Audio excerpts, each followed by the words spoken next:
Hi, and welcome to the Planet Driven Brands podcast. In this show, we will be discussing with our guests how brands they represent can help in the drive to build a better, more sustainable and safer planet. We will highlight brands as drivers for change and the role they play as influencers. How will brands positively impact the planet and its environment? This is what we're going to find out. Do brands actually have any responsibility to change? Planet Driven Brands podcast, episode 21. Today's guest is Helena Mansell-Stopher, the founder and CEO of Products of Change. We're going to be talking about sustainability in the world of licensing.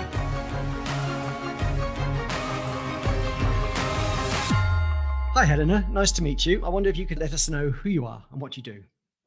Of course, and thank you for inviting me here today, Nick. It's a real pleasure to be talking with you. So yes, I'm Helena. I am from the world of brand licensing. I've been in the world of brand licensing for about 25 years. Absolutely love the industry. 2 years ago, I started a movement in our industry called Products of Change to look at how we can drive sustainable change within our industry. We're a $272 billion industry. We create a lot of stuff. And I thought it was about time that we all started being responsible for the products that we create. Okay, cool. Well, let's get straight into that, because I'm really interested in Products of Change and what exactly it is that you now do in regards to the people that you work with. I mean, the reason why I started Products of Change is because my last corporate role was at National Geographic. And that's really when I first started to learn about the impact that we were having on the environment. I kind of knew that, we all know in the background that global warming is there, but we don't quite understand probably the severity of it, actually. We kind of all go around in our own little bubble, and we like that. We don't really look at, what we really need to do to try and start moving things forward. So I wanted to try and pull a licensing program together for National Geographic, but what I was finding is the partners that I would usually go to do this actually weren't doing anything when it comes to looking at trying to do things differently through a sustainability lens. And then you had small companies that had created a business to build that was a sustainable business, but they just didn't have the distribution. So what I wanted to do is try and connect those smaller businesses to the larger businesses to try and gain distribution. And then actually for those larger companies to start to learn from the smaller companies, what can they start to do to change how they produce product? So that's kind of how Products of Change started. And today it's a membership platform, and that's exactly what we do. So we have lots of working groups that focus on different categories, toy being one of them, fashion being another, plastics and packaging, how people can reduce their carbon footprint. And then we all really get together. It's a peer-to-peer networking group as well. So you can come on the platform and you can learn that educational material. We've got lots of research on there. But the biggest piece of it is actually being part of a community where people just share best practice. For example, if it's looking at reduction in plastic in something, somebody might give a new material a go and then kind of report back to the group how that material reacted, and if it was a good material to use, people will then adopt that new material. So it goes quite granular with people kind of really working together to see how we can help to drive a change within the industry. I like it. So you did just touch on plastics, and what is the toy industry doing about reducing plastic in its supply chain? So it's a very complex problem because I think 96% of toys that are made globally are plastic. So it's a huge amount of plastic that we make. But, they're not throwaway plastic toys. There might be a virgin plastic, but they're not throwaway.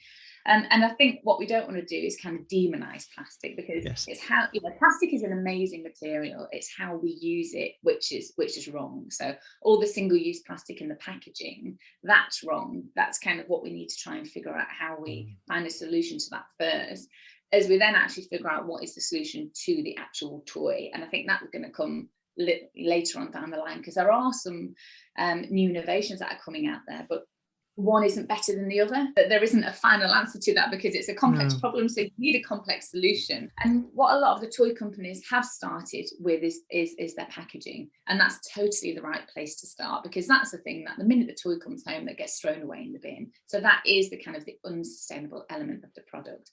And if you look at what Lego have been doing, they've been reducing their pack size. As an industry, we've got very used to big box means big value, and it doesn't mean big value. We're paying a lot of money to ship air around the world, putting carbon into the atmosphere because we're shipping air, because we have got a perceived value. And actually, if you look at where the consumer mindset is shifting, consumers are now starting to realise that when they open that box and it's full of air, they no longer think, hey, this is great value. They feel, actually, this isn't great. So consumers' mindset is shifting. And so actually what we're now starting to see is Lego quite a few years ago started doing a huge amount of work with reducing the pack sizes. But actually by reducing the pack sizes, they're saving money because they're not using as much material. And actually they can get more on the shelf. So for the retailer, it's great because that area at retail can give them more value because you can get more product on the shelf. And the consumer doesn't mind because they're still getting the same experience. The products are still exactly the same. So you've saved money, it's been better for the environment, and the consumer's happy. So that's a win-win. And the same with Disney lately, especially with a lot of their fashion dolls. They've actually taken that window off the front of the box. So you no longer look in to see what the fashion doll looks like. But it's a really beautiful box that you can then use as part of the play, and actually it becomes your storage box as well. So again, they've taken the piece of plastic out, which has saved them money. It's actually easier in the production process. The consumer's happy because it feels really great to get this box that looks different and you can use again. When it comes to the toys themselves, because licensing moves on and changes continually, those toys that have been made, especially in the film world, become redundant very, very quickly. How can the toy industry say they're doing long-term plastic toys when actually licensing plays its part in actually making them short-term? I think it's a really tough question because the whole of our industry, well, the whole of any industry, not even just licensing, if you're producing something, you're producing that to drive a demand. So people aren't necessarily going to start consuming much less. So I think we need to look at actually the system at the minute is we take from the ground, we make and we waste and it goes to landfill. And there's something called the circular economy. And it's actually how you bring that waste back into the loop. So if there was a clever way, and actually there's an initiative that we're working on in a minute to build a closed loop system for toys in the UK, if there was a way of bringing that material back into the loop, that material's got a value, so it's not waste. So actually, if there's a way for that material to stay into a high grade plastic and stay in the loop, and then that goes to make something else, and say that toy was made from a recycled plastic in the first place and not a virgin plastic in the first place, suddenly closing that loop starts to look very different. There's an initiative that we're working on called Recycle to Read, where we're working with schools and with retailers, with toy companies, with magazine publishers and with book publishers, where we're unlocking the value of the waste in your toy and we're bringing that value back into the system. The schools actually will get paid per ton of waste that they collect, and the schools get those in reading reward points, and the schools then get books for their libraries. So it's with a not-for-profit, it's not a business that makes money, but actually what it's then doing is investing in building a recycling system for the industry in the UK. And then what we'll do is we're going to use that as it's a huge research project over 5 years, and we'll use that then as a test phase to say, okay, what is the next market that we can roll this out into? So that's just one thing. Are you finding that you're actually now pushing at an open door? Are you being embraced, for want of a better word, by the businesses out there that really, really do want to make change? I think some businesses are further forward. I think, the toy industry is the toy industry is behind the fashion industry. But then the fashion industry is the second polluting outside of oil. So the fashion industry has to do something because as a polluter, it's huge, and we consume way more fashion than we do toys. Yes. So actually the industry really needed to do something. I think also within the fashion industry, there are different materials that you can start to use. So, you can use an organic cotton, which yes, is a little bit more expensive, but it is an organic cotton. It doesn't use as much water in the process. It doesn't use all the harmful chemicals in the process. If it did end up in landfill, it would just biodegrade because it's a natural form. And actually you can bring that cotton back in and make a new material from it. But not necessarily there with plastics within toys yet, because there are multiple elements that are part of making that. And so we need to figure out how we design toys to be broken down and those elements be recycled as well. So it's designing out waste, designing for recyclability. So back to products of change. Yeah. The insights and the research that you generate, is that through your members in terms of they donate to the site in terms of engaging?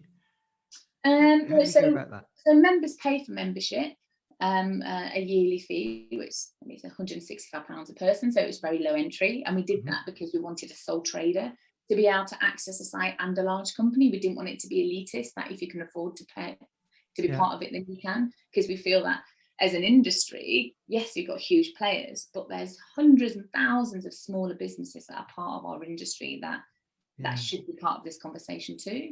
And then we partner with Kids Insights and Family Insights and Creature Media and Retail Economics. So some of it is industry facing, where we'll be asking the industry, what do you want? What are you doing? Where are you in that journey?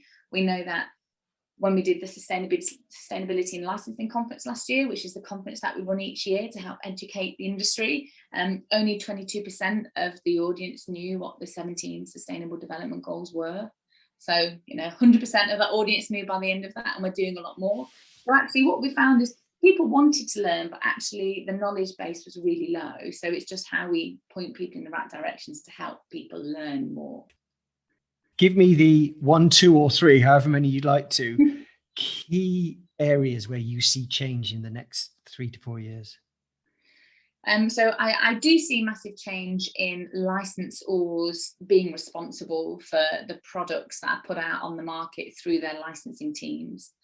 Because at the end of the day, a consumer doesn't know who's made that product, they just see the brand name. So it's very important for a brand owner to make sure that they're very aware of the impact of the product that they're putting onto the market, whether it's their direct manufacturing or they're licensed. So I think that's going to be one of the biggest changes, is people taking responsibility for that. I think secondly, the industry is just going to be more aware of where we need to head to and working together to drive that. I think plastics is key. Legislation is changing. Companies are going to start being charged for virgin plastic that's in their packaging, and you don't want to be charged for that. You want to make sure that you have put the changes in place to enable you to not be charged.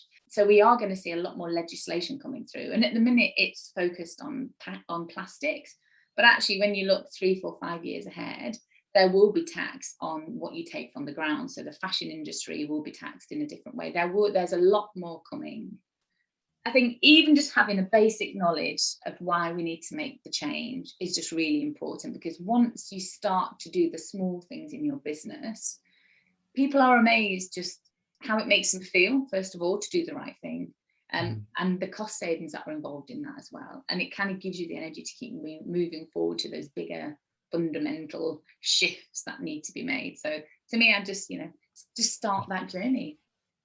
Really good way to end a podcast. I know how important this is, and you do too. And all I want with this is to have voices like yours that come on and say why. Thank you so much for coming on the show. Really enjoyed that. Thank you so much. All right, then you take care. Have a nice afternoon. Have a nice weekend. You too. Enjoy. Bye. All the best. Thank you. Bye-bye. Thanks again to Helena. Great insights. Thank you for listening. We hope you enjoyed the show. The Planet Driven Brands podcast is the brainchild and copyright of Nick Jones and is broadcast in partnership with theplanetsagency.com. Planets Agency is a partnership of consultants and communications experts. We build planet-driven brands. During the series of shows, we'll be hearing from more experts, and we would love for you to be involved. Please do comment or come back to us with questions. We'll be happy to engage. If you wish to be notified when our episodes are broadcast, please subscribe on the website. If you'd like to be part of the show, we'd love to hear from you. We look forward to many more entertaining episodes. Thanks again for listening.